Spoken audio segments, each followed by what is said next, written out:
Welcome children to another video session in maths.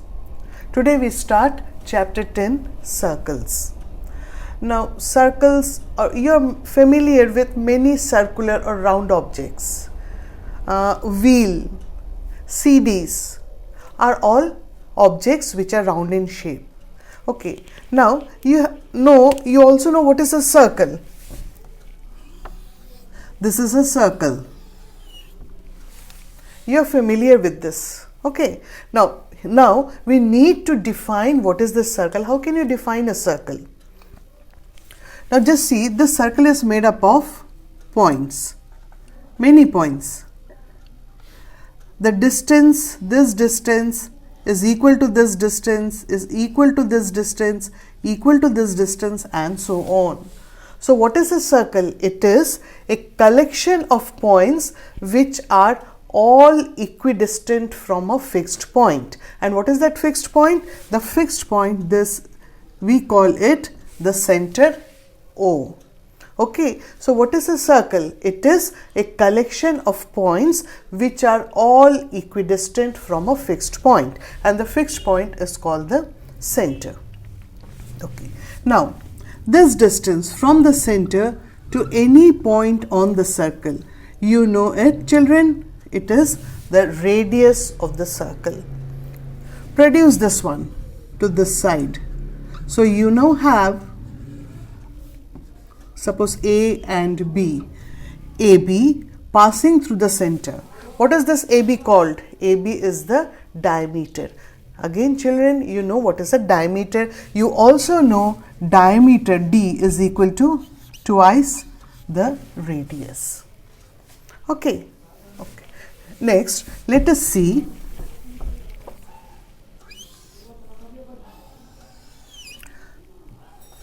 again we have a circle with a center. Now this circle divides the plane, that is, now we have this plane of the board. So this circle divides the plane into three regions. What are those regions? One, inside the circle, we call it interior.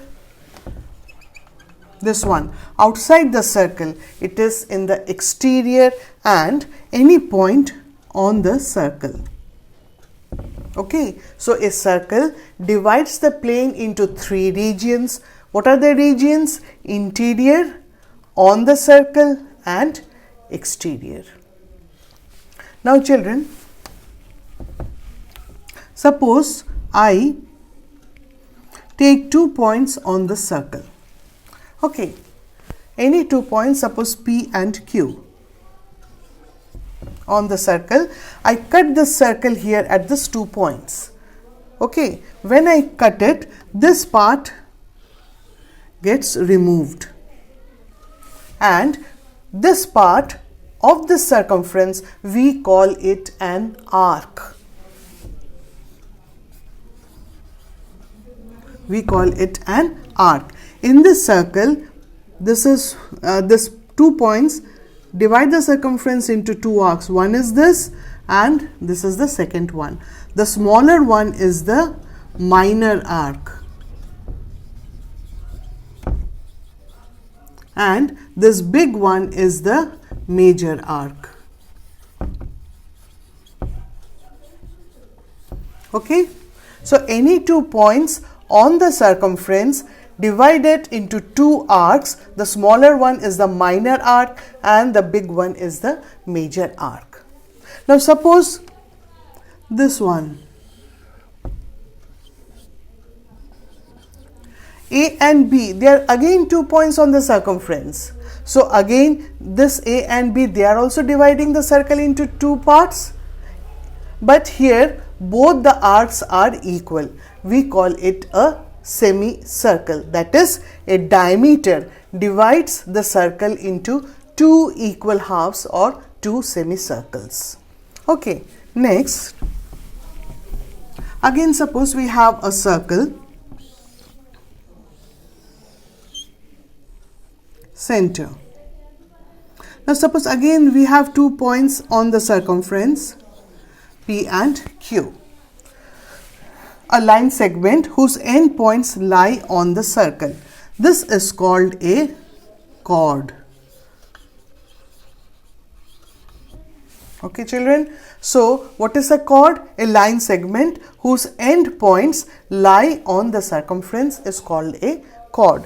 A circle can have many chords. This is another chord, this is another chord, this is another chord, and so on. A circle can have many chords. Now, again, this is another chord.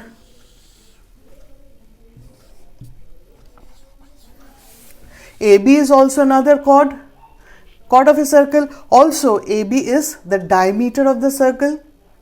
Now, if you measure all the chords, you will find the diameter is the longest chord of the circle. Clear, children? The diameter here, AB, is a chord. AB is the diameter, and a diameter is the longest chord of a circle. So, a circle can have many chords. Similarly, a circle can have many diameters. Okay, now again see, children.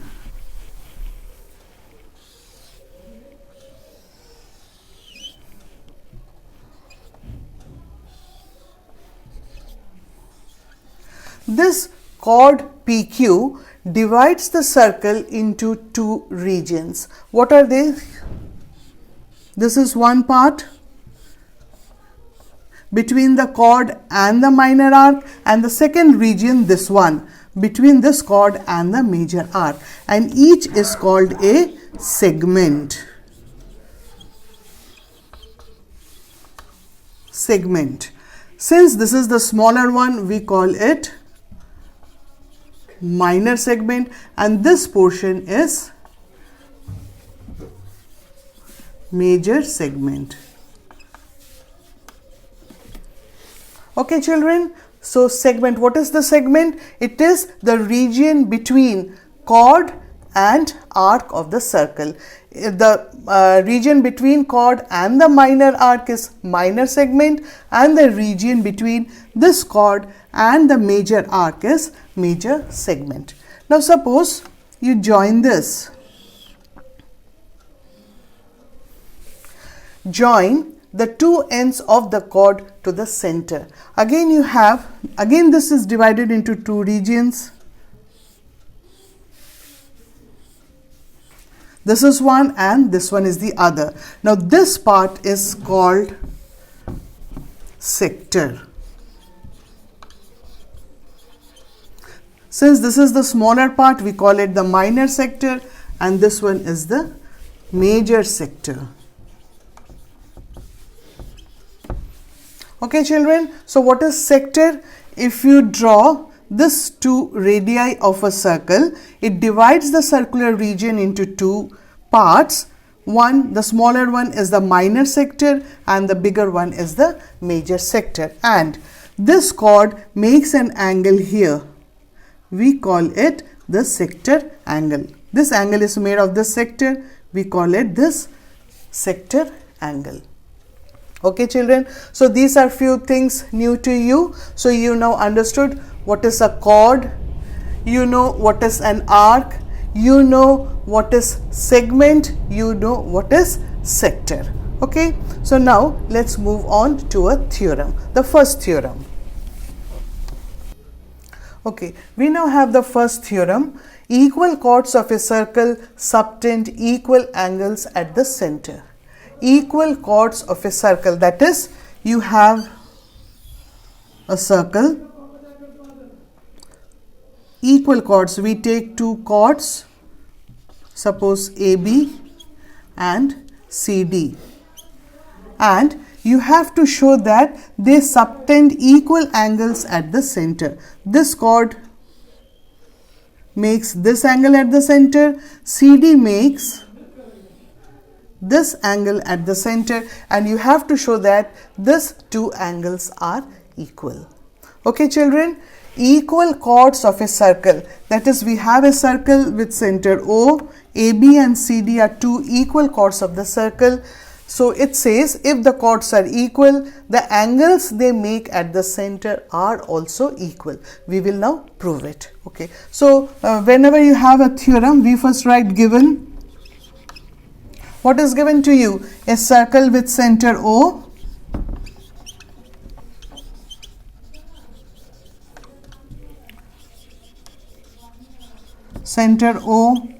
and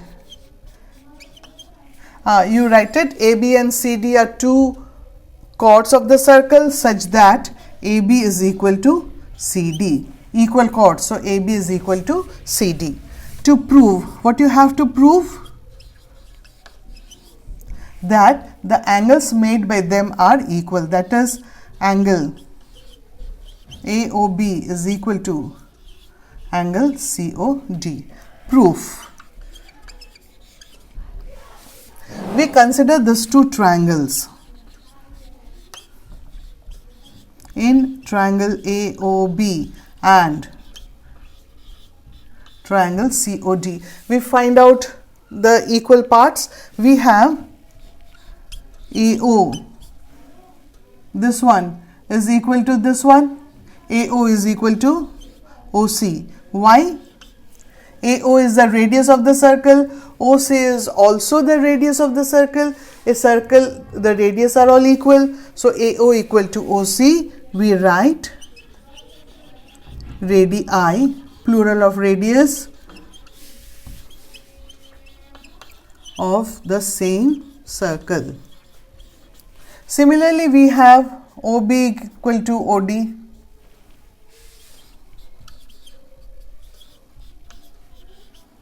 Again radius, and what else we have? AB is equal to CD. Why? This is given. Now we have three parts of a triangle equal to that of the other, so we can write therefore triangle AOB congruent to triangle COD. Which rule? S congruency rule, and therefore we can write angle AOB equal to angle CODY CPCT, that is congruent parts of congruent triangles.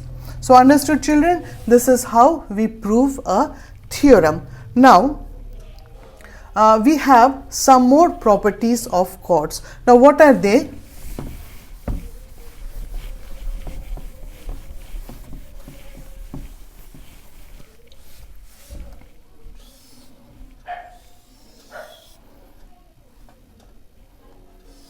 Again we have two chords, AB and CD.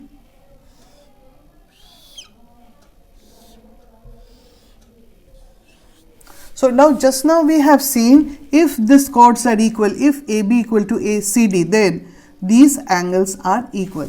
This is what just now we had seen, the first theorem. Okay. It's opposite, the converse of the theorem. Now suppose if these two angles are equal, if angle AOB is equal to angle COD, then what can you say about the chords? Then AB will be equal to CD.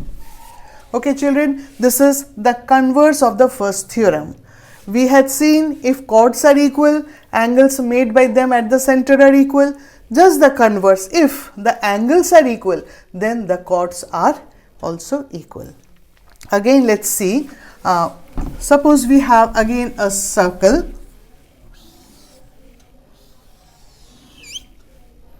center O and PQ. O is the center of the circle, PQ is a chord of the circle. You draw a line, suppose M, such that PM is equal to MQ, that is OM bisects PQ. Then what can we say? OM is perpendicular to the chord.